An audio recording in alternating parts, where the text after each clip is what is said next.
Hello, Mark Crossfield here. We're hitting Ping G25 Hybrid, all black finish like we're seeing a lot from Ping. Let's give the G25 Hybrid a hit and see how it launches and see what it's all about. Let's get stuck in.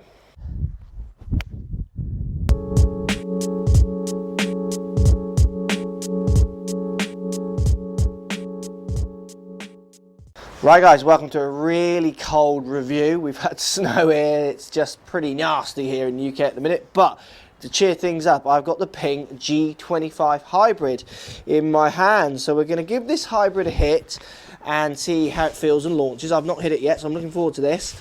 So initial thoughts on the club, looks great like all the G25 range, really sleek. It's got that all black finish, which we're seeing in everything in Ping at the moment, which does look really good.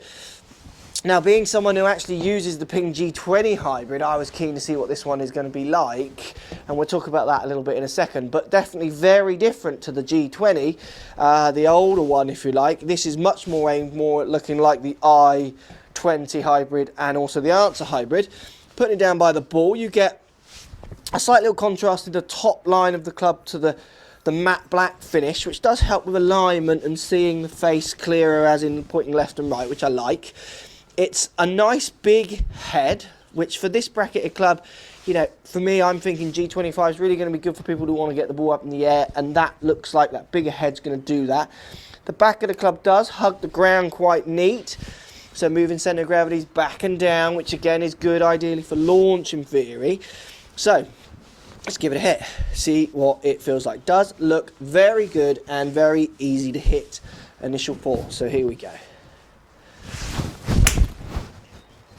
Yeah, absolutely everything I'd expect. No problem launching that up in the air. This is the same loft and specs to my G20, and it's a similar launch, fractionally higher possibly, but similar. It's a different look though. It hasn't got the old offset that the G20 has. It's much more of a classic design, just with a bit more of a back of the club hugging the ground kind of feel to it. Let's give it another hit.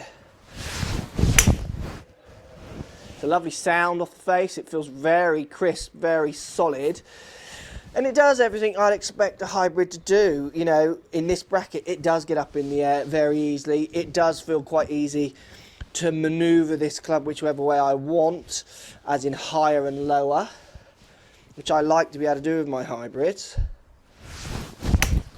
And it does feel that one going up a little too high for me, and it does feel like if I was to put this in the hands of someone who needed help with hybrids, I would have confidence that this one's going to help them. It does make it feel like it's going to go higher in the air. So look, let's just show you G20 then, compared to G25. I mean, it's just, I mean, that is one of the biggest changes in clubs I've ever seen. Usually clubs are so mild in their changes, aren't they? They barely make a change. It's a colourway, it's a sound, it's those kind of things. But this is like chalk and cheese, so different. Look, the G25, the newer one, is not going to make me move away from my slightly odd looking and maybe what people often are saying is not really a club you'd expect to be in my bag, because I actually like the G20's offset. I love the numbers this club gets.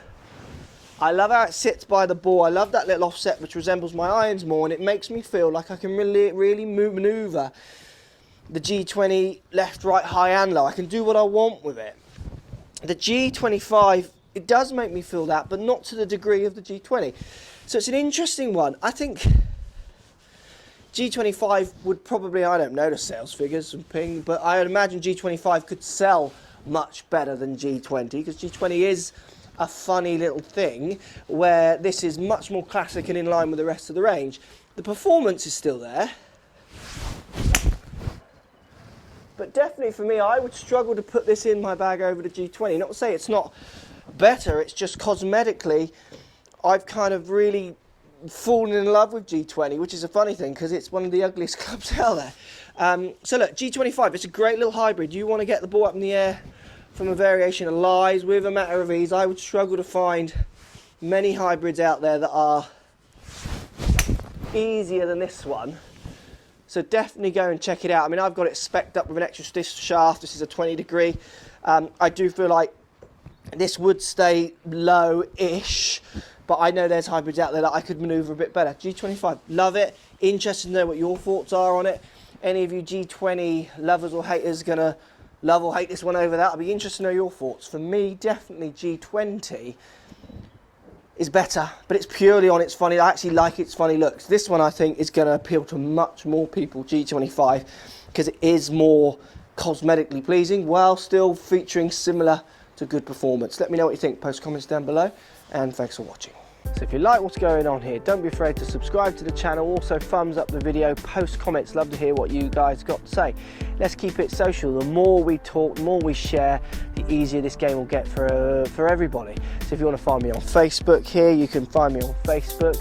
If you want to tweet me, find me on Twitter here as well. Just follow the links, all in the description. Come and join the show. Get active, get involved, get playing some better golf.